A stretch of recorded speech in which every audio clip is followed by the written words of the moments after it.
చిన్న సీతయ్యే, నువ్వు బాధపడద్దు అని చెప్తాడు.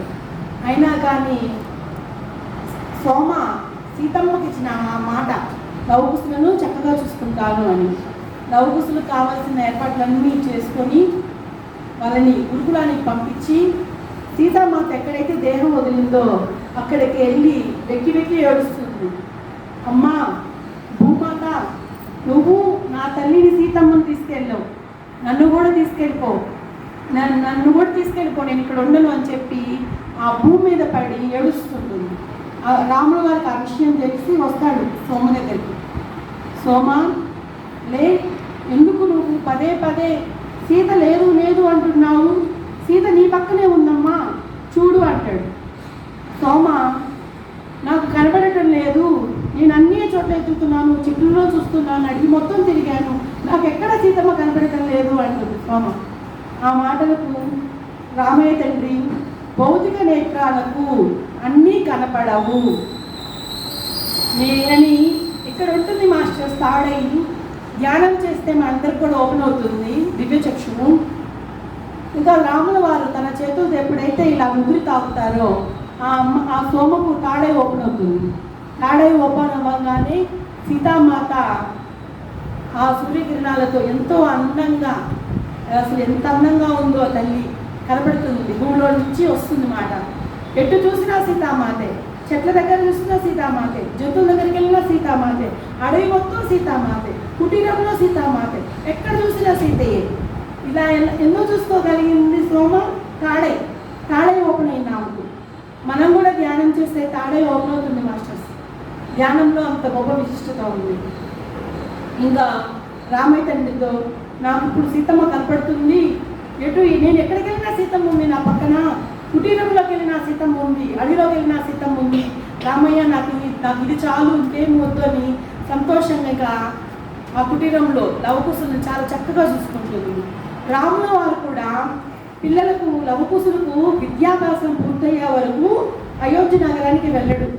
సోమతోనూ ఆ లవకుశులతోనే ఉంటాడు.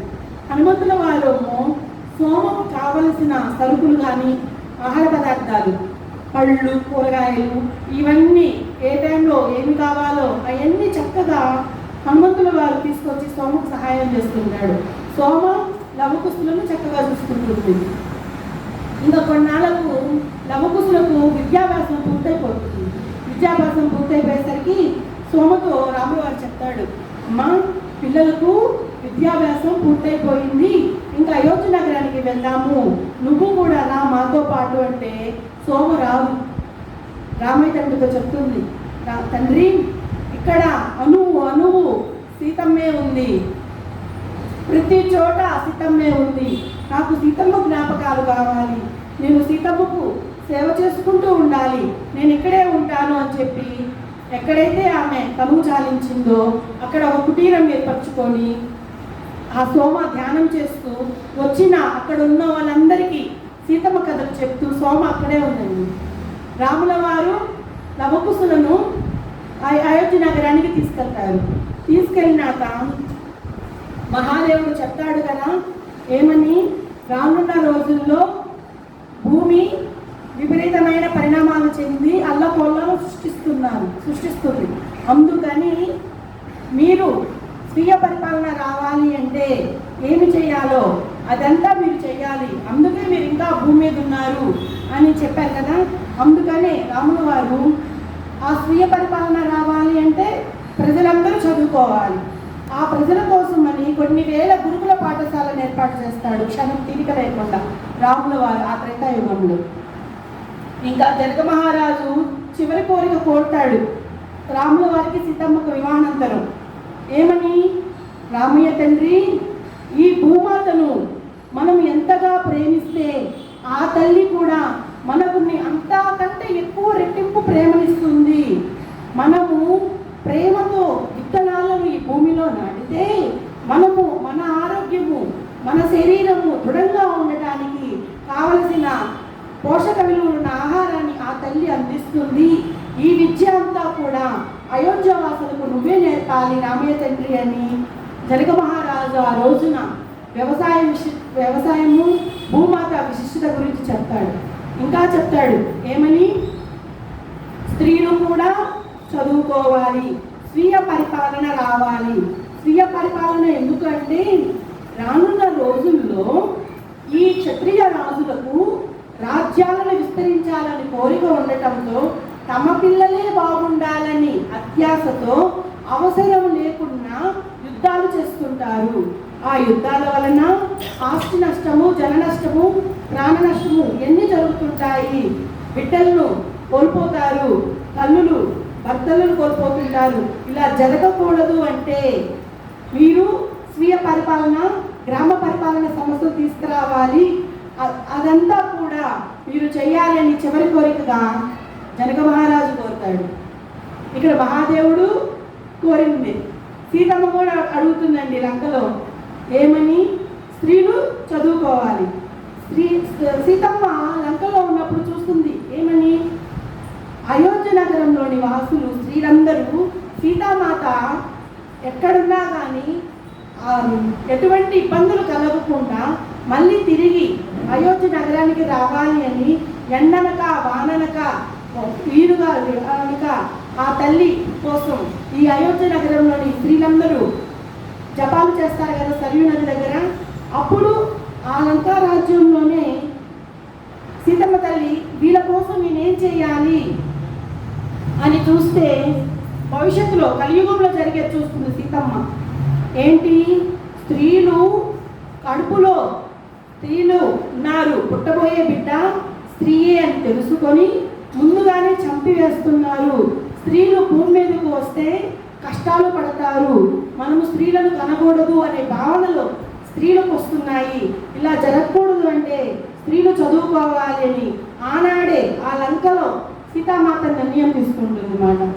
అయితే మన రాముల వారికి స్వీయ పరిపాలన సంస్థలు తీసుకొచ్చిన ఈ గ్రామ సభలు ఏర్పాటు చేస్తున్న, ఈ గురుకులాలను ఏర్పాటు చేస్తున్న ఎటువంటి ఇబ్బంది రాదండి. కానీ స్త్రీలకు పాఠశాలలు ఏర్పరుస్తుంటే ఇబ్బందులు వస్తుంటాయి ఆ తండ్రికి, రామయ్య తండ్రికి. అవన్నీ ఎదుర్కొని స్త్రీలు చదువుకోవాలి అని బాగా దృఢ సంకల్పంతో ఆయన ప్రత్యేకంగా స్త్రీల కోసం గురుకులాలు ఏర్పరుస్తారు. అక్కడే మన అనసూయ చదువుకుంటుంది. మొత్తం ఎవరు వెళ్ళరు, స్త్రీలు చదువుకునేది ఏంటి, స్త్రీలు ఇంట్లోనే ఉండాలి అని ఎవరు స్త్రీలను ఆ గురుకులాలకు పంపించరు. అయితే మన అనసూయ వాళ్ళ నాన్నగారు రాజు కదా, వాళ్ళ నాన్న ఏమనుకుంటాడంటే ఒక రాజు కూతుర్నే నేను పాఠశాలకు పంపించకపోతే ఇంకా ప్రజలు ఏం పంపిస్తారు, మన అమ్మాయినే పంపిద్దాము అని చెప్పి ఈ అనసూయను రాముడు వారు కట్టిన ఆ గురుకులానికి మొట్టమొదటి మహిళ మన అనసూయ. ఎవ్వరు స్త్రీలు లేరు, మన అనసూయ మొట్టమొదటి మహిళ. కానీ ఈ అమ్మాయిలో ఏంటి, సీతాపహరణ జరిగింది. అంటే నమ్మదు, సీతా అమ్మను తనను తాను రక్షించుకోగల శక్తి సామర్థ్యాలు ఉన్నాయి, ఇది అసత్యం అని ఆ గురుకులానికి అనసూయ వెళ్ళదు. ఇంకా రాముడు వారు కూడా ఈ భూమి మీద చేయవలసిన పని అంతా మహాదేవుడు చెప్పినవన్నీ, జనక మహారాజు చెప్పినవన్నీ, సీతమ్మ చెప్పినవన్నీ పూర్తి చేస్తుంటాడు క్షణం తీరిక లేకుండా. ఇంకా లవకుశులను మాత వాస్తు కోసం రోజు ఎక్కడైతే తనువు చాలించిందో అక్కడికి మన రాముడు వారు తీసుకెళ్తారు అన్నమాట. సోమ చూస్తుంది లవకుశుల పుట్టిన బిడ్డల్ని, కూతురుల్ని, అంటే సోమకు మనవరాలన్నమాట. వాళ్ళని ఎత్తుకొని అమ్మయ్య నేను సీతమ్మకు మాట ఇచ్చాను, నేను ఎత్తుకుంటే సీతమ్మే ఎత్తుకున్నట్టు అని చెప్పి ఆ మనవరాలని కూడా ఈ సోమ ఎత్తుకుంటుంది. కానీ ఈ సోమ మాత్రం అయోధ్య నగరానికి వెళ్ళదు. సోమ లక్ష్యం ఏంటంటే ఆ కుటీరంలో ఉండి ధ్యానం చేస్తూ అక్కడికి వచ్చిన ఋషులందరికీ సీతమ్మ కథలు చెప్తూ అక్కడే ఉంటుంది. ఇంకా రాముల వారు కూడా తాను ఏదైతే చేయాలనుకుంటున్నాడో ఈ భూమి మీద ఆ పనులన్నీ పూర్తి చేసి లవకుశులకు పట్టాభిషేకం చేసి ఇంకా సరియు నది వద్దకు వస్తాడండి ధ్యానం చేయడానికి. నగరవాసులకు అర్థమైపోతుంది రాముల వారు ధ్యానం చేయడానికి సరియు నది వద్దకు వచ్చారు అని. ఆ నగరవాసులందరూ కూడా దండోపదండాలు విధాలుగా సరియు నదికి వద్దకు వస్తారు. ఎక్కడో దూరంగా ఉన్న హనుమంతుల వారికి కూడా తెలుస్తుంది, రామయ్య తండ్రి నాకు తెలియకుండా ధ్యానం చేస్తున్నాడు అని తెలుసుకొని పరుగుత్తుకుని వస్తాడు. హనుమంతుల వారికి తెలిసిపోతుంటుంది రాముల వారు కూడా వెళ్తున్నారు అని. ఇంకా ఆ రాముల వారు ధ్యానం చేస్తుంటే పరిగెత్తుకుంటా రామయ్య తండ్రి అని గట్టిగా అరుస్తాడు. నన్ను వదిలి వెళ్ళొద్దు రామయ్య తండ్రి అని గట్టిగా అరుస్తాడు. ఆ అరుపుకు కళ్ళు తెరిచి వస్తాడు అన్నమాట రామయ్య. చూసంగానే సీతమ్మ తల్లి కూడా భౌతిక దేహంతో వచ్చినట్టుగా వస్తుంది. వస్తే మాత నువ్వు ఇప్పుడు నన్ను రాముల వారికి కూడా దూరం చేస్తున్నావా, నేను వదులు, నన్ను కూడా తీసుకెళ్ళండి మీతో పాటు, నేను రామయ్య తండ్రిని విడిచి నేను ఉండలేను అని హనుమంతుల వారు సీతమ్మ తల్లిని అడిగితే సీతమ్మ తల్లి రాముల వారు నేను చేసి చెప్తుంది, నేను చెప్పింది వేరు కాదు, రామయ్య తండ్రి చెప్పింది వేరు కాదు, మేమిద్దరం ఒకే మాట మీద చెప్తున్నాము హనుమ. నువ్వు ఈ ప్రపంచం ఉన్నంత వరకు ఉంటావు, ఈ ప్రపంచం ఉన్నంత వరకు సేవ చేస్తూ ఇక్కడే ఉంటావు. నువ్వే మా రెండు కళ్ళు, నువ్వే మా రెండు చేతులు, నువ్వే మా రెండు కాళ్ళు. నువ్వు నీ రూపంలో, నీ భౌతిక దేహం ఈ రూపంలో ఉంటే మా ప్రేమ అంతా నీ రూపంలోనే ఈ ప్రపంచానికి విస్తరిస్తుంది హనుమ, నువ్వు బాధపడవద్దు నువ్వు అని చెప్పి సీతమ్మ తల్లి చెప్తుంది అన్నమాట. ఇంకా సీతమ్మ తల్లి ఎలాగైతే భౌతిక దేహాన్ని వదులుతుందో అలాగే రాముల వారు కూడా ఒక గొప్ప కాంతి, బంగారు కాంతి విస్తరిస్తుంది. అది ఫస్ట్ సీతమ్మ చుట్టూ విస్తరించి తర్వాత కాంతులు కాంతులుగా ఇంద్రధనుసు రంగులుగా అంత ప్రపంచం అంతటా విస్తరించిపోతుంది. నదుల్లోకి, ఆకాశంలోకి, వృక్షాల మీదకు, జంతువుల మీదకు ఆ ప్రేమ అనేది అంతా విస్తరించిపోతుంది అన్నమాట. ఎప్పుడైతే ఆ కాంతి తగ్గుతుందో రాముల వారు సీతమ్మ వారు అదృశ్యమైపోతారు. ఈ కథ చెప్తున్న సోమ ఏడుస్తా చెప్తుంది రాముల వారు సీతమ్మ ఇంకా లేరు అని.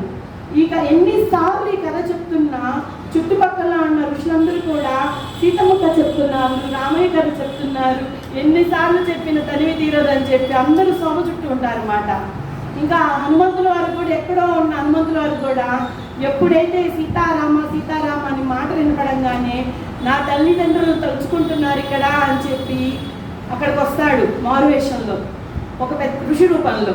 పెద్ద ఎత్తున ఆ గుమ్మానికి కూడా సరిపోడు అంత ఎత్తులో వస్తాడు. పళ్ళు, భోజనము. ఎందుకంటే ఇక్కడ సోమ సీతారాముల కథ చెప్తుంది, మరి భోజనం ఎవరు తయారు చేయాలి, లేరు కదా. ఇంకా అదంతా కూడా ఈ హనుమంతుల వారికి తెలిసి సోమకి కుదరదు, ఇక్కడ ఎంతో మంది ఋషులు వచ్చి ఉన్నారు ఈ సీతారాముల కథ వినటానికి, వీళ్ళకి భోజనం చేయాలి, భోజనం వడ్డించాలి అని చెప్పి అన్ని పళ్ళు అన్ని భోజనం తీసుకొని పెద్ద పెద్ద పళ్ళాలతో తీసుకొని వస్తాడు అనమాట. వచ్చి అక్కడ ఉన్న ఋషులందరికీ పెడతారు. అందరూ అక్కడ భోజనం చేసి అబ్బా సీతారామ చరిత్ర ఎంత బాగుంది అనుకొని వెళ్ళిపోతారు. కానీ సోమ దగ్గర ఉండేది అనసూయ వాళ్ళమ్మ. అనసూయ వాళ్ళ అమ్మ చెప్తుంది, మనము సీతారాముల చరిత్ర అంటే ఏమనుకున్నాము, సీతమ్మ తల్లిని రావణుడు బలవంతంగా తీసుకు వెళ్ళాడు అని అనుకున్నాము. కానీ ఇక్కడ మనకేం తెలిసింది, సీతమ్మ ఇచ్చ అక్కడ భూమాతను సస్యశ్యామలం చేయటానికని సీతమ్మ తమకు తానుగానే లంకలోకి అడుగులు పెట్టింది. అసలు సీతమ్మ ఇంత త్యాగం చేసిందా, అమ్మో నిజంగా సీతమ్మ దేవత అని చెప్పి అనసూయమ్మ అంటుంది, వాళ్ళ అమ్మ అలా అనసూయమ్మ తల్లి. ఇంకా అంతేనా, ఆ లంకలో అన్ని ఇబ్బందులు పడి గర్భవతిగా ఉన్నప్పుడు, అయోధ్య నగరంలో గర్భవతిగా ఉన్నప్పుడు వెంటనే మళ్ళీ అడవులకు వెళ్ళింది. దాని కారణము రామయ్య తండ్రి అనుకున్నాము. రామయ్య తండ్రి ఎవరో చెప్పిన మాటలు విని సీతమ్మను అడవికి పంపించారు అని అనుకున్నాము. అది కూడా అసత్యమే. అది ఏంటి, నారాయణుడికి ఉన్న శాపం వలన ఆ తల్లి గర్భవతిగా ఉన్నప్పుడు అడవిలోకి వెళ్ళింది. ఇది ఎవరికీ తెలియదు. ఎన్ని రహస్యాలు ఉన్నాయి ఈ యొక్క గ్రంథంలో, మేము ఇక్కడికి వచ్చి చాలా అదృష్టమవుతున్నామయ్యాము అని స్తోమత చెప్తారన్నమాట. ఇంకా అనసూయ వాళ్ళ అమ్మ అంటుంది, అమ్మా వచ్చి చాలా రోజులయ్యింది, మేము ఇక్కడి నుంచి వెళ్ళాలి, మాకు అనుమతి ఇవ్వండి అంటే అనసూయ వెక్కి వెక్కి ఏడుస్తుంది. ఎందుకంటే ఇప్పుడే కదా అన్నీ తెలుసుకున్నాము, ఇంకా కొన్ని రోజులు ఉందాము, ఇంకా సీతమ్మ కథ ఎన్నో ఉన్నాయి, నేను ఇక్కడే ఉంటాను నేను ఏడుస్తుంది మాట.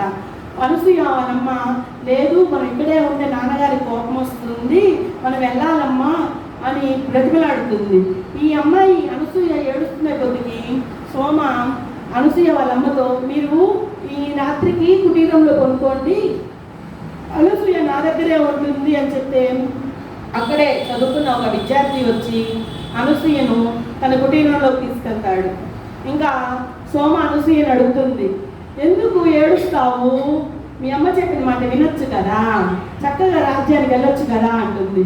అప్పుడు అనసూయ చెప్తుంది, నువ్వు సోమ ఎంతగా సీతమ్మకు సేవ చేశావో అంతగా నేను నీకు సేవ చేస్తూ నేను ఇక్కడే ఉంటాను, నాకు పెళ్ళి వద్దు, ఏమి వద్దు, రాజ్యము వద్దు, ఏమి వద్దు, నువ్వు సీతమ్మకి ఎలా అయితే సేవ చేశావో సోమ నేను నీకు సేవ చేస్తూ ఇక్కడే ఉంటాను, నువ్వు చెప్పు మా అమ్మకి నన్ను తీసుకువెళ్ళొద్దు అని బ్రతిమలాడుతుంది. బ్రతిమలాడితే సోమ చెప్తుంది, అమ్మా నాదంటావా, నా వయసు అయిపోయింది, ఎప్పుడు మాతో వచ్చి తీసుకెళ్తుందో నేను అప్పుడు వెళ్ళిపోవాల్సిందే, నువ్వు చిన్నమ్మాయి అమ్మ, వివాహం చేసుకోవాల్సిన అమ్మాయిని, ఇలా మాట్లాడకూడదు, నువ్వు వివాహం చేసుకో అంటుంది మాట. అనగానే ఆ మాటలకు వివాహం చేసుకుంటే నేను కానీ నా భర్త కానీ నా పిల్లలు కానీ ఎవరో ఒకరు చనిపోతారు, నాకు వివాహం వద్దు, నేను ఇక్కడే ఈ కుటీరంలోనే ఉండి నీకు సేవ చేసుకుంటాను అంటుంది. అప్పుడు సోమ చెప్తుంది, ముందులా నువ్వు బాధపడమాక, నీకు నేను కషాయం ఇస్తాను, అది తాగు, ఆ కషాయం నేను ఎప్పుడు సీతమ్మ తల్లికి ఇస్తాను, సీతమ్మ తల్లికి అలాంటి కషాయం నీకు ఇస్తానని తాగు అంటే అది తాగి నాకు మనసు కుదురుపడుతుంది. అమ్మాయి బాధ, పెళ్లి చేసుకుంటే చనిపోతాను, నేను పెళ్లి వివాహం చేసుకుంటే నేను చనిపోతాను, ఇదే బాధ మాట అమ్మాయిలో. అప్పుడు సోమ చెప్తుంది, నువ్వు అసలు ఎవరో తెలుసా, నీ గత జన్మ తెలుసా అంటుంది. నాకేమీ తెలియదు, నాకు ఒకటే తెలుసు, నాకు సీతారాముడు అంటే ఇష్టము, నీకు సీతారాముడు ఇష్టం కాబట్టి నేను నీకు సేవ చేస్తాను, నాకు ఇదే తెలుసు, నాకు ఏ గత జన్మలో వద్దు అంటుంది. అనగానే చెప్తుంది, అసలు నువ్వు గత జన్మలో మిథిలా రాజ్యంలో సీతమ్మ దగ్గర పనిచేసే పరిచారికవు మీనాక్షివి అని చెప్తుంది.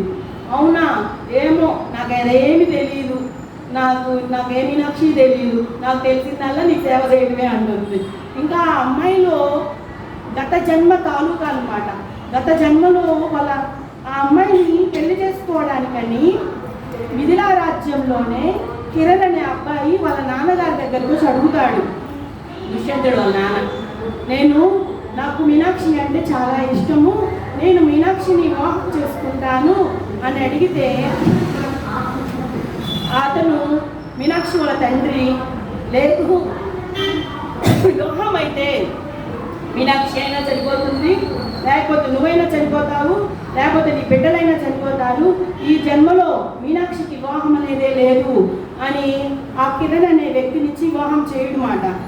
ఈ మీనాక్షిలో కూడా అదే పాతుకుపోయింది. మళ్ళీ ఈ జన్మలో అనసూయగా జన్మ తీసుకున్నప్పటికీ గత జన్మలో పాతుకుపోయింది కదా, అయ్యే వస్తుంటాయి మాట. నేను గత జన్మలోనే మా వివాహం చేసుకుంటే నేను కానీ నా పిల్లలు కానీ చనిపోతారు అంటది. ఈ అమ్మాయిలో బాగా పాతుకుపోయినాయి అని చెప్పి ఈ సోమ ఏం చేస్తుందంటే ఆ బాధను తొలగటానికని ఒక రకమైన కషాయం తయారు చేస్తుంది.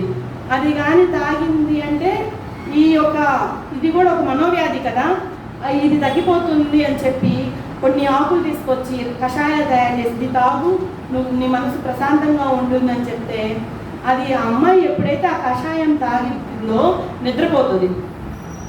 ఆ నిద్రలో కనపడతారండి సీతారామచంద్రుల వారు.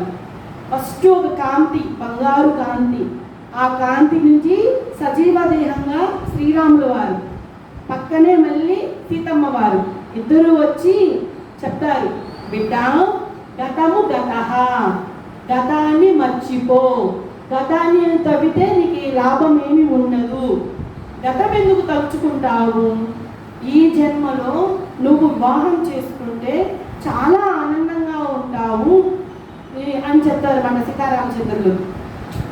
ఆ మాట వినంగానే మన అనసూయకు ఆనందం ఏంటంటే సాక్షాత్తు సీతారామచంద్రుల వారే కనపడి నన్ను వివాహం చేసుకోమన్నారు, నాకు ఇంతకంటే ఏం కావాలి అని చెప్పి ఆనందంగా కళ్ళు తెరుస్తుంది. ఉదయాన్నే ఇంకా సోమ దగ్గరకు వస్తుంది. సోమ కూడా తెలుస్తుంది ఏంటంటే అనసూయలో సీతారామచంద్రుల వారే కనపడి వివాహం చేసుకొని భవిష్యత్తుకి నాంది పలకమని సీతారామచంద్రుల వారే చెప్పారు అని సోమకు కూడా తెలిసి మౌనంగా ఉంటుంది. ఇంకా అనసూయ వాళ్ళ అమ్మ వస్తుంది అనసూయను తీసుకెళ్ళడానికి. అనసూయ వాళ్ళ అమ్మ వచ్చి, అమ్మ ఇంకా మేము వెళ్తాము, బయలుదేరుతాము అంటే, సరే వెళ్ళండి. ఆ అమ్మాయి అనసూయ కూడా వివాహం చేసుకోవడానికి సిద్ధంగా ఉంది, ఒక మంచి అబ్బాయిని ఇచ్చి వివాహం చేయండి అని అంటే అక్కడి నుంచి బయలుదేరుతారు. బయలుదేరినప్పుడు దారి మార్గంలో చాలా దూరంగాన మన సోమకుటీరము ఒక చెట్టు కింద ఆగి భోజనం చేస్తుంటే అప్పుడు మన అనసూయ చెప్తుంది, అమ్మా నాకు నా గత జన్మలు తెలిసినవి, నేను గత జన్మలో సీతమ్మ దగ్గర పనిచేసే పరిచారికనంట మీనాక్షినంట నాకు సోమ చెప్పింది అనగానే అనసూయ వాళ్ళమ్మ, అవునమ్మా నాకు తెలుసు నువ్వు మీనాక్షి దగ్గర పనిచేసే పరిచారికవే అంటుంది. అవునా, మరి నాకెందుకు చెప్పలేదు నువ్వు ఇన్ని రోజుల నుంచి అంటే, నీవు గత జన్మలో బాగా పనిచేస్తావు, ఆ శుభ్రత అనేది ఎంతగా ఉందంటే ఈ జన్మలో నువ్వు రాకుమారి అయినప్పటికీ నేలను శుభ్రం చేస్తుంటావు, అది మీ తండ్రి గారికి నచ్చదమ్మా అని చెప్తుంది. ఆ మాటలకు అనసూయ, దాంట్లో తప్పేముందమ్మా, ఒక రాణి దగ్గర పరిచారికను అంటే ఎంతో అదృష్టం ఉంటేనే ఆ సీతమ్మ తల్లి దగ్గర పరిచారికలను అయి ఉంటాను, అసలు పరిచారిక అనేది ఎందుకు తప్పుగా భావిస్తున్నారు, అది కూడా విలువైనదేనమ్మా, అది కూడా గొప్ప పనేనమ్మా అంటే మీనాక్షి అది అనసూయ వాళ్ళ నాన్నకు నచ్చదు మాట. రాకుమారి అంటే పట్టు వస్త్రాలు ధరించి రాకుమారిలాగే ఉండాలి, ఇలా నేలను శుభ్రం చేసే పనులు నచ్చదమ్మా, నువ్వు ఎప్పుడు చూసినా అది శుభ్రం చేస్తూ గదులు శుభ్రం చేస్తూ ఎప్పుడు పనిలోనే ఉంటావు, అది మీ నాన్నగారికి నచ్చదు అంటే, అసలు నాన్నగారికి ఎందుకు నచ్చదు పని శుభ్రం చేయడము, దాంట్లో తప్పేముంది అని చెప్పి ఈ అమ్మాయి వాళ్ళ నాన్న మీద కొంచెం కోపం తెచ్చుకుంటుంది అన్నమాట. అంటే ఇవన్నీ కూడా ఈ అమ్మాయి గత జన్మలోనే నేర్చుకుంది కదా, గత జన్మలోనే నేర్చుకుంది శుభ్రం చేసి ఎలా శుభ్రంగా ఉండాలి, అది నీచమైన పని కాదు, అది కూడా గొప్ప పని అనేది గత జన్మలో అమ్మాయి నేర్చుకుంది. ఇంకా తర్వాత మళ్ళీ అనసూయ వాళ్ళ అమ్మ చెప్తుంది, అమ్మా నేను నా కాడికి రాములు వారు వచ్చారా అంటే, అవునమ్మా వచ్చారు, నువ్వు చిన్నతనంలో ఉన్నప్పుడు రాములు వారు వచ్చారు. రాముల వారి పరిపాలన ఎలా ఉంటుందంటే ఎవరికి బాగలేకపోయినా ఆయన సింహాసనం మీద కూర్చొని ఆటలు వేయడు, ఆయన ప్రతి ఇంటికి వెళ్ళి ఎవరికి బాగలేదో కనుక్కొని వాళ్ళ మంచి చెడ్లు చూసుకుంటాడు, ప్రతి ఇంటికి వెళ్తాడు. ఎంతో ఓపిక ఉంటేనే ఒక రాజు అలా చేస్తాడమ్మా, ఆయన రాజు అని ఎప్పుడు అనుకోడు, ఎప్పుడు నిరంతరము ప్రతి ఇంటికి వెళ్ళి వాళ్ళ కష్ట సుఖాలను తెలుసుకుంటాడు. ఆ క్రమంలోనే ఒకసారి మన ఇంటికి వచ్చాడు. మన ఇంటికి వచ్చినప్పుడు నువ్వు చాలా చిన్నమ్మాయివి, ఆయనకు తెలుసు నువ్వెవరువో, నువ్వు గత జన్మలో మీనాక్షివి అని సీతమ్మ దగ్గర పనిచేసే పరిచారికవి అని ఆయనకు తెలిసి నిన్ను ముద్దు చేయటానికి అని చెప్పి దగ్గరికి పిలుచుకొని తన 2 చేతులతో నీ బుగ్గలు చూస్తూ ముద్దు పెట్టుకున్నాడమ్మా, నాకు తెలుసు రాముల వారు నిన్ను చూశారు. అంతేకాదు నీ వివాహ ప్రస్తావన కూడా రాముల వారు నీ చిన్నతనంలోనే నిర్ణయించాడు ఎవరితో చెయ్యాలి అని చెప్తుంది మాట. అవునా, నాకు ఏం గుర్తులేదమ్మా, నేను చిన్నపిల్లని కదా, అయినా అసలు మనము సోమ కుటీరానికి వచ్చి ఎన్ని విషయాలు తెలుసుకున్నామో, అసలు నాకు ఎంత ఆనందంగా ఉందో, నాకు ఇప్పుడు వివాహం చేసుకోవాలన్న భయం కూడా లేదు, నేను వివాహం చేసుకుంటాను, నాన్నగారికి చెప్పండి అని చెప్తుందన్నమాట. ఇంకా ఆనందంగానే ఈ అనసూయ వాళ్ళమ్మ వాళ్ళ భర్త గారికి చెప్తుందండి, వివాహానికి సిద్ధంగా ఉంది మన అమ్మాయి అని. ఇంకా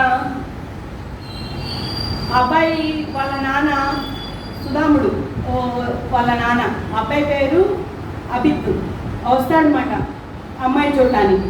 వస్తే ఈ మన అనసూయ సరియు నది దగ్గరికి వెళ్ళి, ఆ సరియు నది దగ్గర సీతమ్మ ఎప్పుడు ఆటలు పాటలు పాడుకుంటూ ఉంటుంది కదా, ఆ తల్లి జ్ఞాపకాలు అక్కడికి వెళ్తే నాకు వస్తాయి అని చెప్పి సరియు నది దగ్గరికి వెళ్తుంది. ఈ అబ్బాయి కూడా ఆ అమ్మాయిని చూడటానికి అక్కడికి వెళ్తాడు అన్నమాట. వెళ్ళంగానే అబ్బాయి పరిచయం చేసుకుంటాడు. ఈ అనసూయ మాత్రం మౌనంగా తలదించుకొని ఉంటుంది. అబ్బాయి చాలా విషయాలు మాట్లాడుతుంటాడు. నేను ఇలా వచ్చాను, మీ అమ్మగారు నాకు మంచినీళ్ళు ఇచ్చారు, ఇక్కడ ఉన్నామని చెప్పారు అని నేను మాట్లాడినా కానీ తలదించుకొని మౌనంగా ఉంటుంది. కాసేపటికి సరియు నది దగ్గరికి ఒక జంతువుకి కాలికి దెబ్బ తగిలి రక్తం కారుతా కుట్టుకుంటా వెళ్తుంది అన్నమాట. అది చూసి ఈ అబ్బాయి గబగబా పరిగెత్తుకుంటా వెళ్ళి, అయ్యో ఈ జంతువుకి రక్తం కారుతుంది అని చెప్పి తన చేతిలో తీసుకొని, అబ్బాయి మెడలో ఒక లాకెట్ ఉంటుంది. ఆ లాకెట్ ఎప్పుడు ఆ యొక్క ఆ జంతువుకి ఎక్కడైతే దెబ్బ తగిలిందో అక్కడ చెప్పి సీతామాత నేను రక్షించుగాక, సీతామాత నేను రక్షించుగాక అనగానే ఆ రక్తము ఆగిపోయి చెంగున నిమిషంలో పరిగెడుతుందన్నమాట ఆ జంతువు. అది చూడంగానే అనసూయలో, అరే ఇదేంటి, ఇందాక దాకా జంతువు పరిగెత్తలేదు, నువ్వేం చేసావు, ఆ లాకెట్ ఏంటి, అసలు భలే చిత్రంగా ఉంది, నువ్వు సీతామాత రక్షించుగాక అనగానే ఆ రక్తము ఆగిపోయింది, చెంగున పరిగెత్తిపోయింది, నీకు ఈ లాకెట్ ఎక్కడిది అని అప్పుడు మాట్లాడుతుంది అనసూయ అబ్బాయితో. అనగానే అబ్బాయి చెప్తాడు, ఈ లాకెట్ నాకు మా నాయనమ్మ ఇచ్చింది, మా నాయనమ్మకు సీతమ్మ ఇచ్చింది అని చెప్పాడు. అవునా, మీ నాయనమ్మకు సీతమ్మ ఇచ్చిందా, ఎందుకు అని అడుగుతుంది. అడగగానే ఒకరోజు మా నాయనమ్మకు ఆరోగ్యం బాగలేకపోతే మా నాన్నగారు ఔషధ గుణాలు వాటి కోసము అంత ఎతికాడు, ఎక్కడా దొరకలేదు, అటువైపుగా వస్తున్న సీతారాముల చంద్రులు రథము వెళ్తుంది, సీతమ్మ రథము దిగి గబగబా పరిగెత్తుకుంటా వచ్చి మా నాన్నగారిని అడిగింది, ఎందుకు నాయన నువ్వు బాధపడుతున్నావు అంటే, మా అమ్మకు ఆరోగ్యం బాగలేదు అని చెప్పాడు. అప్పుడు సీతామాత మా నాన్న తీసుకొని ఆ సరియు నది ఒడ్డున ఔషధ గుణాలు ఉన్న మొక్కలు తీసుకొచ్చి, ఇవి వాడితే మీ అమ్మకు ఆరోగ్యం బాగుంటుంది, ఇవి వాడండి అని చెప్పింది. ఎప్పుడైతే మీ అమ్మ ఆరోగ్యం బాగుంటుందో అప్పుడు మళ్ళీ వచ్చి నాకు కనపడండి అని చెప్పింది. నిజంగానే సీతమ్మ తల్లి ఇచ్చిన ఆ ఔషధ గుణాలు మొక్కలు వాడటం వల్ల మా అమ్మ ఆరోగ్యం, మా నాయనమ్మ ఆరోగ్యము బాగుపడి సీతమ్మను కలవటానికి అని అయోధ్య నగరానికి వస్తే అక్కడ సైనికులు మా నాయనమ్మను రానివ్వలేదు.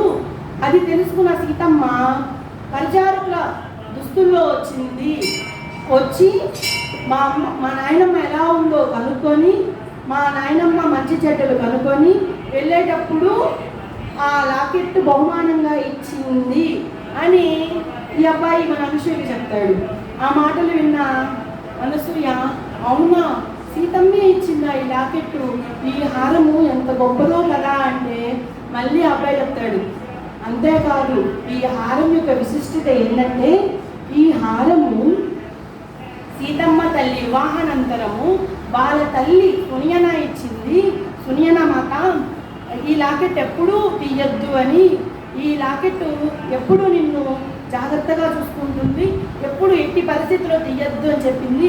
సీతమ్మ అడవికి వెళ్ళేటప్పుడు కూడా ఆ హారాన్ని బయటికి తీయలేదు, కానీ ఇప్పుడు మా నాయనమ్మకి ఇచ్చింది ఆ హారం అంత గొప్పది అని ఈ అబ్బాయి అనసూయకి చెప్తాడు. చెప్పంగానే అసలు మా నాయనమ్మ ఎంత గొప్పదో తెలుసా, అయోధ్య నగరంలో వాసులందరూ సీతమ్మను భౌతిక శరీరమే చూస్తారు, కానీ మా నాయనమ్మ సీతమ్మ చుట్టూ ఒక బంగారు కాంతి ఉంటుంది. ఆ కాంతులు ఎవరికి ఉంటాయండి? దేవతలకు చుట్టూలో తెల్లని బంగారు కాంతిలో ఉంటాయన్నమాట. మా నాయనమ్మ సీతమ్మలో ఒక దేవతను చూసింది, ఆమెను ఒక దేవతలాగే పూజిస్తుంది. అయోధ్య వాసులందరూ కూడా సీతమ్మను ఒక రాణిలాగా చూస్తే మా నాయనమ్మ మాత్రం ఒక దేవతలాగా పూజిస్తుంది. ఎప్పుడైతే అరణ్యానికి 14 ఏళ్ల పాటు అరణ్యవాసానికి వెళ్ళిందో అప్పుడు మా నాయనమ్మ ఎండ లేదు, వాన లేదు, వీధుగాలులు లేవు, ఎట్టి పరిస్థితిలోనైనా కానీ సూర్యకిరణాలు ఉదయించక ముందే ఆ సరియు నది ఒడ్డుకు వచ్చి సీతమ్మ జాగ్రత్తగా ఉండాలి, సీతమ్మకి ఎటువంటి ఆపదలు రాకూడదు, సీతమ్మను కాపాడుతూ ఉండాలి అని మంత్రాలు జపాలు చేస్తూ ఉండేది. సీతమ్మను చూడడానికి ఆ తల్లి క్షేమంగా ఉండటానికి మొట్టమొదటి స్త్రీ మా నాయనమ్మే అని అబ్బాయి చెప్తాడు. మా నాయనమ్మను చూసి అయోధ్య నగరంలోని వాసులందరూ కూడా వచ్చి ఆ సరయూ దగ్గర పూజలు చేస్తున్నారు. మా నాయనమ్మ కటిక పేదకురాలు, ఆమెకు తినడానికి కూడా తిండి లేదు, అంత కటిక పేదకురాలు. కానీ ఎప్పుడైతే సీతమ్మ ఆ చైనును, ఆ లాకెట్ను ఇచ్చిందో మాకు రాజ్యము వచ్చింది, మేము పెద్దిల్లు కట్టుకున్నాము, మేము చాలా సుఖ సంతోషాలతో ఉన్నాము, మేము ఈరోజు ఇంత ఆరోగ్యంగా ఇంత సంతోషంగా ఉండాలి అంటే సీతామాత ఇచ్చిన ఈ హారమే అని చెప్తాడు అబ్బాయి. చెప్పగానే అవునా నిజంగా అసలు ఎంత గొప్పదో మీ నాయనమ్మను చూడలేకపోతున్నందుకు బాధగా ఉంది అని చెప్తాడు. అసలు మేము పెద్దిల్లు కట్టుకున్నాం కదా, మేము పెద్దిల్లు కట్టుకొని సుఖ సంతోషాలతో ఉన్నాం కదా, అయినా కానీ మా నాయనమ్మ మాతో పాటు పెద్దింట్లోకి రాలా, ఆ చిన్నింట్లోనే ఉంది. ఎందుకంటే సీతమ్మ వచ్చిన జ్ఞాపకాలు, సీతామాత వచ్చిన కుటీరము అని అక్కడే ఉంది, మాతో పాటు ఇక్కడికి రాలేదు. మా నాయనమ్మ చనిపోతూ తన చివరి క్షణంలో నాకు ఈ లాకెట్ని ఇచ్చింది, నేను కూడా ఈ లాకెట్ని ఎవరికి ఇవ్వను, ఈ లాకెట్ సహాయంతో ఎప్పుడైనా ఎవరికైనా బాగలేకపోతే వాళ్ళకి నేను బాగు చేస్తాను, ఈ లాకెట్ సహాయంతో సీతామాత రక్షించుగాక అనగానే వాళ్ళకు ఆ నొప్పులు తగ్గిపోతాయి అని సీతమ్మ కదా ఆ అబ్బాయి చెప్తాడనమాట. ఎప్పుడైతే సీతామాత అని చెప్పగానే అనసూయలో ఎక్కడ లేని ఆనందం, అబ్బా నేనే అనుకున్నాను సీతారామచంద్రుల వారిని పూజించేది, ఇప్పుడు నన్ను చేసుకునే అబ్బాయి కూడా సీతామాతని ఇష్టపడుతున్నాడు, నేను వివాహంగాన్ని చేసుకున్నట్లయితే నేను కూడా అదృష్టవంతురాలని, నేను ఆనందంగా ఉంటాను, సంతోషంగా ఉంటాను, ఇంకా చెప్పవా సీతమ్మ కథలు, నాకు సీతామాత కథలు అంటే చాలా ఇష్టము అని చెప్పి మళ్ళీ సీతామాత కథలు అడుగుతుంది.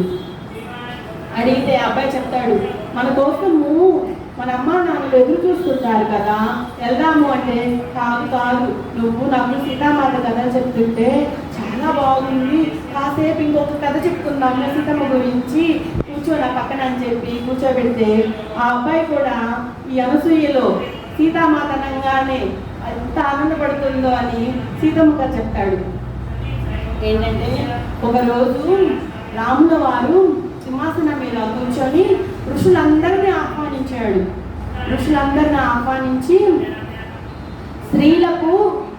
స్త్రీలు కూడా చదువుకోవాలి, వాళ్ళకు ప్రత్యేకంగా గురుకులాలను ఏర్పాటు చేయాలి అని అంటే అక్కడ ఉన్న ఋషులు మంత్రులు అందరూ లేచి వెళ్ళిపోతున్నారు, ఎవరు రాముల వారి మాట వినటం లేదు అని చెప్తాడు. అంటే రాముల వారు బతిమిలాడతాడు మాట, మేము చెప్పే మాట మీరు వినండి, ఇది భవిష్యత్తుకు పునాది, భవిష్యత్తులో అందరూ బాగుండాలి అంటే స్త్రీలు చదువుకోవాలి, అసలు ఎందుకు చదువుకోవాలనేది నేను కాదు సాక్షాత్తు సీతయ్య చెప్తుంది, మీరు ఉండండి అని బ్రతిమిలాడితే రాములు వారు బ్రతిమిలాడితే వాళ్ళు వెళ్ళకుండా ఆ కుర్చీలో కూర్చున్నారు. కాసేపటికి ఎంతసేపటికి రాకపోయేసరికి అసలు వీళ్ళకు స్త్రీలు చదువుకోవడం అనేది ఇష్టం లేదు ఈ ఋషులకి, ఇంకా ఎవరో వస్తున్నారు ఉండమంటున్నాడు ఈ రాములు వారు, అంటే వాళ్ళకి విసుకొచ్చేసి వెళ్ళిపోతున్నారు. మళ్ళీ రాములు గారు బతిమిలాడుతున్నారు, లేదు వస్తున్నారు అని. అప్పుడు నిజంగానే భౌతిక శరీరంతో సీతమ్మ వస్తుంది.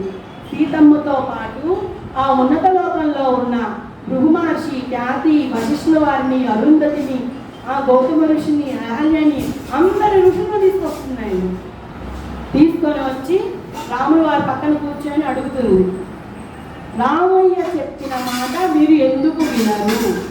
రాముల వారు ఏం చెప్తున్నారు? స్త్రీలు చదువుకోవాలని కదా. సరే, మీరెందుకు స్త్రీలు చదువుకోకూడదు అనుకుంటున్నారు? ఎందుకు చదువుకోవాలని మేమంటున్నాము, ఈ ఋషుల ద్వారా విందాము అని చెప్తే అప్పుడు వశిష్ఠుల వారు చెప్తారు, నా భార్య అరుంధతి, ఆ అరుంధతి ఆనాడే వేదాలు ఉపనిషత్తులు చదివింది కాబట్టి తాను ఈ రోజున ఏది కావాలన్నా ఏ కోరిక కోరుకున్నా నెరవేరేటట్లుగా కామధేను ప్రసాదించబడింది. ఆ కామధేను సహాయంతో తనకేమి కావాలన్నా సృష్టించుకుంటుంది. ఇది ఎలా సాధ్యమైంది? ఆమె వేదాలు ఉపనిషత్తులు చదవటం వల్లే కదా అని చెప్తాడు వశిష్ఠుల వారు. అంతేనా? ఆ కామధేను లాక్కడానికి కౌశికుడే వచ్చాడు. మా 100 మంది కుమారులను చంపివేశాడు. మేము దుఃఖంలో ఉండిపోయాం. అప్పుడు మా కుమార్తెలు మాకు సహాయం చేశారు. ఏమని?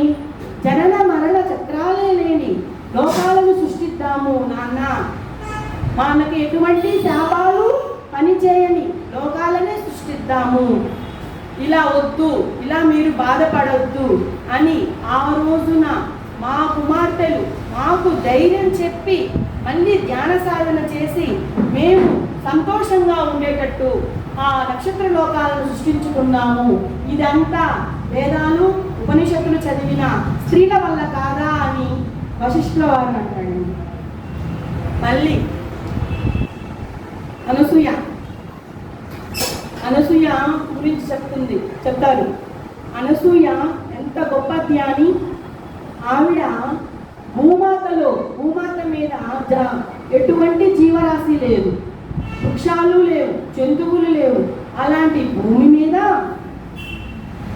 జీవము ఉండాలి, ఇక్కడ భూమాత సస్యశ్యామలం అవ్వాలి అని ఆ రోజున వేదాలు ఉపనిషత్తులు చదవటం వల్ల ఉన్నత లోకంలో ఉన్న మందాకిని నదిని భూమి మీదకు తీసుకొచ్చింది. మరి ఆ రోజున మన అనసూయ వేదాలు ఉపనిషత్తులు చదవలేదా? స్త్రీయే కదా సాధించింది అని చెప్తారు. ఇంకా అరుంధతమ్మ ఎంత గొప్ప జ్ఞాని. ఆమె ఇక్కడే ఉంటుంది, కుటీరంలోనే, చిన్న కుటీరంలోనే ఉంటుంది. అక్కడెక్కడో రాక్షసులు ధ్వంసం చేస్తుంటారు యజ్ఞయాగాదులు. వాళ్ళు ఆ యజ్ఞయాగాదులు జరగకుండా ధ్వంసం చేస్తూ ఆ ఋషి గ్రంథాలను తగలబెడుతూ ఎంతో విధ్వంసం సృష్టిస్తుంటే ఈమె లోపముద్ర కుటీరంలో ఉండి ఒక ధ్యానముద్రను వేసి అక్కడ ఉన్న రాక్షసులను చంపుతుంది. ఈ విద్య ఎక్కడి నుంచి వచ్చింది? ఉన్నత లోకంలో నుంచి వచ్చిన విద్యయే కదా. ఆమె లోపముద్ర స్త్రీ కాదా అని అడుగుతారు. ఇంకా సీతమ్మ తల్లి చెప్తుంది, నేను చదువుకున్న గురువు గారు గార్గి మాత, ఆవిడ ఎన్నో గొప్ప ధైర్య సాహసాలు ఉన్నాయి. స్త్రీలకు కూడా స్వతంత్రంగా ఆలోచించుకునే శక్తి ఉందని ఉద్యమాలు చేపడుతుంది. నా గురువు గారు గార్గి మాత స్త్రీ కాదా? ఇప్పుడు చెప్పండి, స్త్రీలు ఎందుకు చదువుకోకూడదు అని సీతామాత అతను ప్రశ్నిస్తుంది. అప్పుడు అక్కడ ఉన్న ఋషులందరూ ఒప్పుకుంటారు. ఏమని? స్త్రీలు చదువుకోవాలి. స్త్రీలు ఎప్పుడైతే చదువుకుంటారో వాళ్ళు కూడా పురుషులతో సమానంగా అన్ని పనులలో విజయం సాధిస్తారు. మేము ఇప్పుడు అంగీకారం తెలుపుతున్నాము రామ, మీరు ప్రత్యేకంగా గురుకులాలను ఏర్పాటు చేయండి. ఇక్కడ ఉన్న మేమందరం ఋషులము కూడా అందరము కూడా ఆ గురుకులాలలో స్త్రీలకు విద్యను బోధించడానికి సిద్ధంగా ఉన్నాము అని ఆ రోజున ఋషులు చెప్తారు. చూడండి, స్త్రీలు చదవడానికి రాముడు వారి సీతమ్మ వాళ్ళు ఎంత గొప్ప త్యాగం చేస్తున్నారు. అంత అలా జరిగింది అని ఆ అబ్బాయి మన అనసూయకి చెప్తాడు. అవునా? ఈ అనసూయ కూడా ఎవరు ఫస్ట్ రాముడు వారు కట్టించిన గురుకులంలో ఎవరు స్త్రీలను పంపించరు. స్త్రీలు చదువుకునే ఆ తోవలోనే ఉంటారు. కానీ అనసూయ వాళ్ళ తండ్రి ఒక రాజు. ఆయన నా కూతురే చదువుకోవడానికి వెళ్ళకపోతే ప్రజలు ఎందుకు పంపిస్తారు అని ఈ అనసూయను మొట్టమొదటి మహిళ రాముడు వారు కట్టించిన గురుకులానికి వెళ్తుంది. అక్కడ ఈ అమ్మాయికి తలెత్తిన ప్రశ్నలు ఏంటి? సీతాపహరణ జరిగి ఉండదు. రాముల వారు చాకలి మాట విని సీతమ్మను, మళ్ళీ గర్భవతిగా ఉన్న సీతమ్మను అడవికి పంపించండరు. సీతామాతను అగ్ని ప్రవేశము చేసి ఉండరు. ఇది అంతా అసత్యమే, దీంట్లో సత్యం ఏదో ఉంది, నాకు తెలియాలి అని కుతూహలంతో సీతామాత దగ్గర పనిచేసే పరిచారిక ఆ సోమ దగ్గరికి ఈ అనసూయ వాళ్ళ అమ్మ వెళ్తే మనం చెప్పుకున్న ఈ కథలన్నీ కూడా సోమ చెప్తుంది.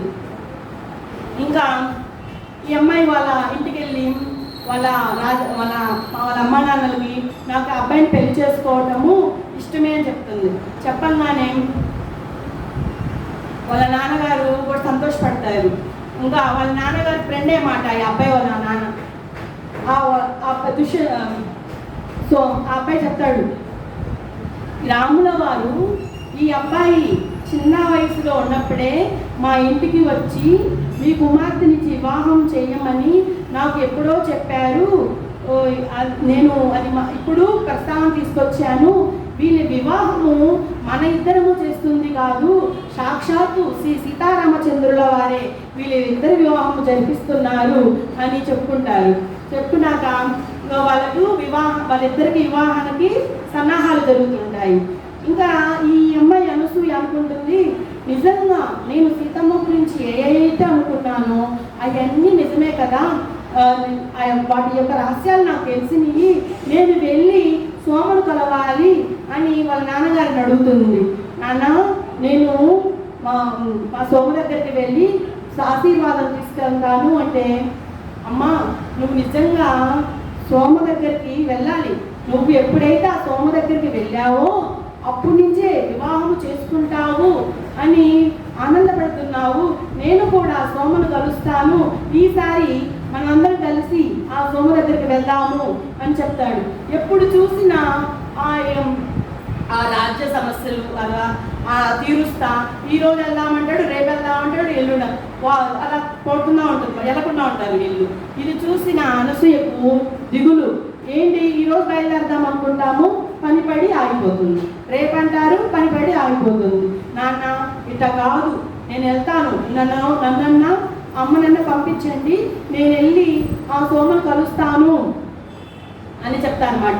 చెప్పంగా లేదమ్మా, ఈసారి ఎన్ని పనులు వచ్చినా ఎన్ని అడ్డంకులు వచ్చినా నేను కూడా మీతో పాటు వస్తానని చెప్పి ఆ సోమ దగ్గరకు వీళ్ళు బయలుదేరుతూ అనసూయ చెప్తుంది, నాకు కాబోయే వరుడు అజిత్, ఆ అబ్బాయిని కూడా తీసుకెళ్తాను అంటే, సరేనమ్మా నీ ఇష్టం అని చెప్పి ఈ కాబోయే వరుడు అజిత్ వీళ్ళు వెళ్తారన్నమాట. వెళ్తే దారి మార్గంలో భోజనం చేసి మళ్ళీ కాసేపు కూర్చుంటారు. కూర్చుండగానే ఒక చిన్న ఎత్తులో ఒక ఋషి కనపడి, ఎక్కడికి వెళ్తున్నారు మీరు అని అడుగుతారు. అడగగానే మేము సోమను కలవటానికి అని చెప్తారు. సోమ వాళ్ళ శాశ్వత స్థలానికి వెళ్ళింది కదా అని అంటాడు ఆ ఋషి. శాశ్వత స్థలమా? శాశ్వత స్థలం అంటే మిథిలా రాజ్యము, అది ఇక్కడ ఉందా? అది చాలా దూరం కదా, ఆమె ఇప్పుడు చాలా వయసు అయిపోయింది, ఈ వయసులో ఎట్ట అయిపోయింది మిథిలా రాజ్యానికి అని అనసూయ వాళ్ళమ్మ అడుగుతారు. శాశ్వత రాజ్యం, శాశ్వత స్థలం అంటే అది కాదమ్మా, సోమ లేదు అని చెప్తాడు. అని అనగానే వీళ్ళు నమ్మరు, లేదు సోమ ఉంటుంది, మేము వెళ్ళి కలుస్తామని చెప్తే ఈ అనసూయ వాళ్ళ నాన్న ఆ కుటీరంలో ఉండిపోతారు. అనసూయ వాళ్ళమ్మ సోమను చూడడానికని వెళ్తుంటారు. ఈ అజిత్నోమో మనకి ఇప్పుడు ఈ విషయం చెప్పారు కదా, ఆయన ఎవరో తీసుకురండి అంటే అజిత్ పాపం అతన్ని ఆ ఋషిని ఎతకడానికని వెళ్తారు. వీళ్ళు ఏదే పుట్టినారని కూడా ఇక సోమ ఉండదు. ఇంకా తెలుస్తుంది మాట, వచ్చింది ఎవరో కాదు, సాక్షాత్తు హనుమంతుడే చెప్తాడు, సోమ తీసుకెళ్ళటానికి బంగారు కాంతి రూపంలో మంచి అందమైన స్త్రీ రూపంలో సీతామాతే వచ్చింది. సీతామాతే వచ్చి సోమను తీసుకెళ్తూ చెప్తుంది, ఇది సోమ ఇక్కడ ఉండదు అని చెప్తుంది. చెప్పంగానే నేను నమ్మలేదు, నేను సోమను చూడటానికి వెళ్తున్నానని చెప్పి ఆరు మేఘాలుగా పరిగెత్తాను. నాకు దారిలో అర్థమైంది అది ఎవరో కాదు, సీతమ్మ మళ్ళీ నాకు కనపడితే నేను నన్ను కూడా తీసుకెళ్ళమని అడుగుతాను అని సీతమ్మ తల్లి తనను తాను తెలియకుండా ఒక పశుస్త్రీ రూపంలో వచ్చింది. నిజంగానే సీతమ్మ తల్లి వచ్చి ఆ సోమను తీసుకువెళ్ళిపోయింది అని చెప్తాడు మాట. ఇంకా తెలిసిపోతుంది హనుమంతుల వారికి ఇక సోమ ఉండదు అని. వెళ్ళి చూసేసరికి సోమ భౌతిక దేహం నేల మీద పడిపోతుంది. ఇక మన అనసూయ అక్కడికి వెళ్ళి ఏడుస్తుంది. సోమ, నేను ఇక్కడ ఉన్నంత కాలము నాకు తెలియదు, నువ్వు నేను మిథిలా రాజ్యంలో సీతమ్మ దగ్గర పనిచేసే పరిచారకులము అని. నేను ఎప్పుడైతే ఇక్కడ మీ సీతమ్మ కథలే విని మా రాజ్యానికి వెళ్తానో అప్పుడు తెలిసింది సోమ నా మిత్రురాలు అని, నాతో పాటు పనిచేసే పరిచారిక అని. ఇప్పుడు నా వివాహము జరగడానికి సన్నాహాలు జరుగుతున్నాయి, ఆశీర్వాదం కోసం వస్తే నువ్వు కూడా ఇక్కడ లేవు అని చెప్పి అక్కడే ఉండి ఏడుస్తూ ఉంటుంది మాట. బాగా ఏడుస్తుంది, దుఃఖపడుతూ సోమా నువ్వు నాకు అన్యాయం చేశావు అని చెప్పి ఏడుస్తూ ఉంటుంది. ఇంకా అజిత్ వచ్చి గతం గతః, నువ్వు ఎప్పుడు గతంలోనే కూడిపోవద్దు, నువ్వు ఈ గతాన్ని తలుచుకుంటూ ఏడుస్తూ ఉండద్దు. ఇక్కడ మన రాముల వారిని సీతమ్మనే తలుసుకో. వాళ్ళు ఎన్ని కష్టాలు వచ్చినాయి, ఎన్ని శాపాలు తగినాయి, అవన్నీ ఎదుర్కొని సీతమ్మాత ఎక్కడ ఉంటే రాముల వారు అక్కడే, రాముల వారు ఎక్కడుంటే సీతామాత అక్కడే అని వాళ్ళు ఎంతో అన్యోన్యంగా ఉన్నారు.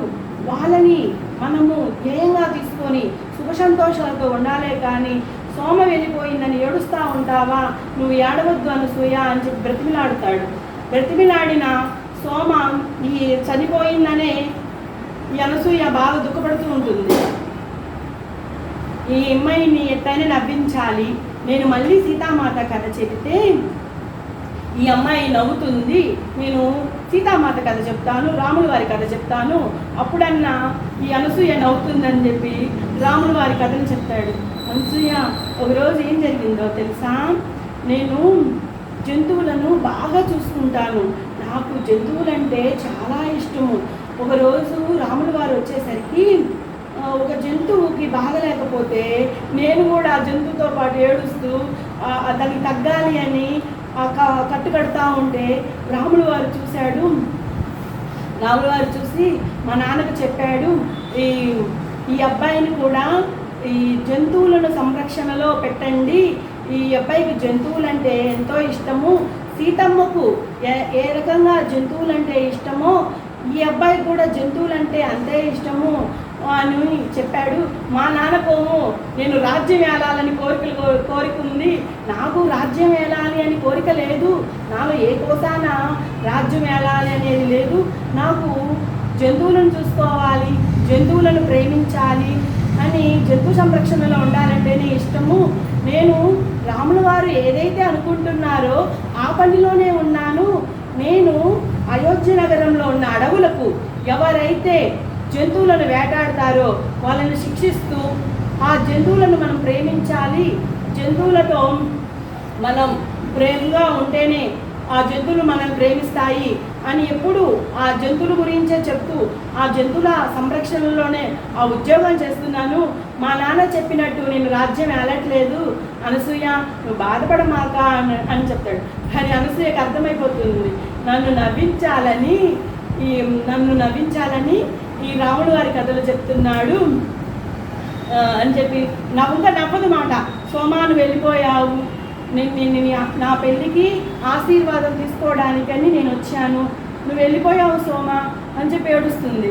ఇంకేంటి మళ్ళీ ఈ అమ్మాయి ఏడుస్తుంటే కొద్దికి ఈ అబ్బాయిలో బాధ మాట, ఎలాగైనా ఈ అమ్మాయి అనసూయని నవ్వించాలి, సరే ఈసారి సీతమాత కథ చెప్తాను అంటాడు.